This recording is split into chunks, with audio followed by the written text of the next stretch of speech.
Welcome to This Explainer. Today, I'm putting on my coaching hat because we're going to look at something way more advanced than any piece of gym equipment. We're looking at, well, you. Specifically, we're exploring how treating your body as an adaptive biological system is the absolute ultimate blueprint for true physical growth. It's not about memorizing anatomy. It's about building a real working relationship with the machinery you live inside of every single day. All right, let's dive right into the game plan. We've got 6 key areas to cover today. 1. The integrated machine.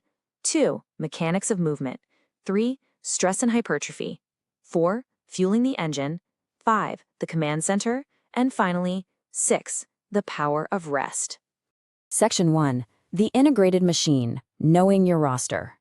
Now, before you can even think about training harder or moving better, you really have to know exactly who's on your team. As a coach, I need you to realize you aren't just one solid object operating all by yourself. You're a deeply integrated whole. 37 trillion. That massive number, that's the specialized cells that make up your body. And they aren't just random, interchangeable workers, they're absolute specialists. You've got muscle cells pulling, nerve cells firing, fat cells storing energy, and red blood cells ferrying oxygen. Your entire biological system totally depends on this unified team nailing their precise roles 24/7. All those trillions of cells, they group together into tissues, organs, and ultimately 11 distinct major organ systems working simultaneously every time you simply stand up. And here's the real kicker. Literally none of them work in isolation. The simple act of just standing up from your chair instantly forces your muscular, skeletal, nervous, and cardiovascular systems to communicate all at once. Your body isn't some collection of separate parts. It's this incredibly coordinated biological symphony.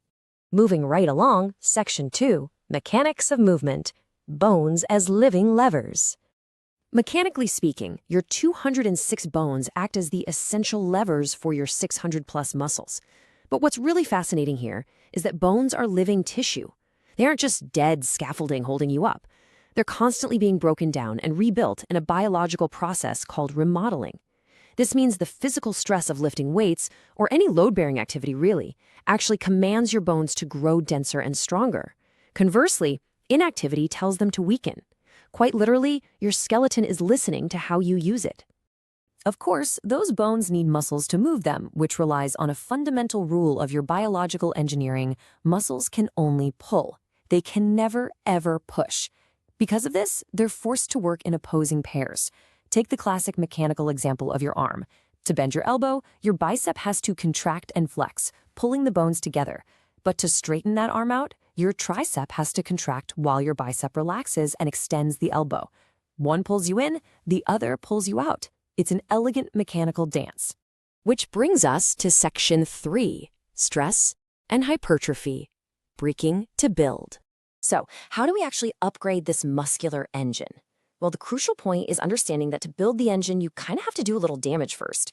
When you demand more from your skeletal muscle than it's used to, say, lifting a heavy barbell, you're deliberately causing tiny micro tears in the muscle fibers. Think about that. Training is literally about breaking tissue down.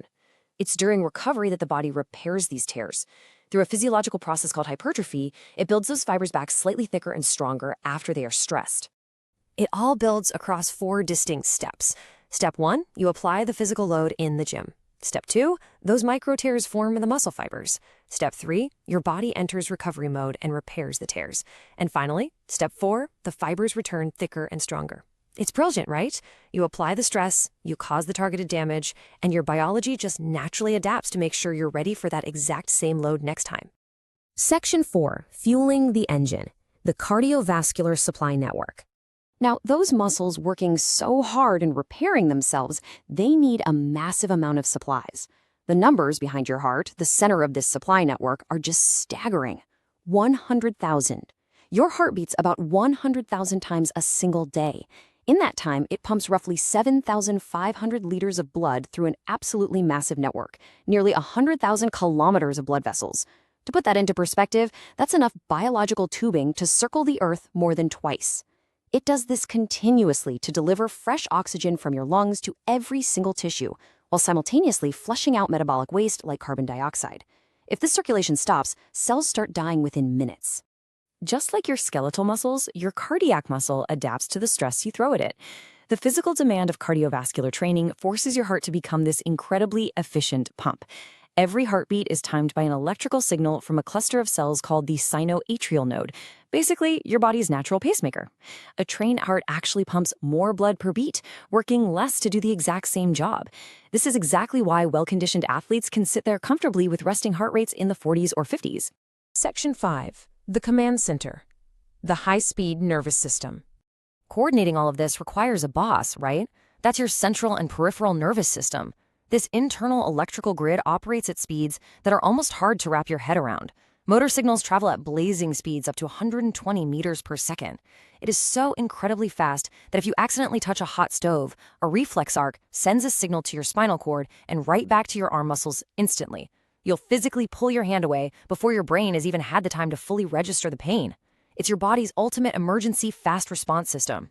Beyond those lightning-fast reflexes, the nervous system governs the autonomic functions you never even think about, and it basically operates in 2 gears. As a coach, I really need you to see the contrast here. Item 1 is the sympathetic branch, which is your fight-or-flight stress response. That's great for lifting heavy things or running sprints. But item 2 is the parasympathetic branch, your rest and digest recovery state. You simply cannot be in both at the same time. Which leads us perfectly into Section 6, the power of rest, the biologically active phase. We really need to completely reframe how we view downtime. I ask my athletes this question all the time. So when do you actually get stronger? The common answer is always in the gym. But the absolute biological truth, you do not get stronger under the barbell. In the gym, you're only creating the stress and the micro tears. You only actually get stronger, faster, and fitter when you walk out of the gym, eat, sleep, and allow your nervous system to switch over to that parasympathetic recovery state. This is exactly why rest days are a biological necessity, not laziness. If you're constantly grinding, keeping your nervous system perpetually locked in that sympathetic fight-or-flight stress mode, you are actively sabotaging your own gains.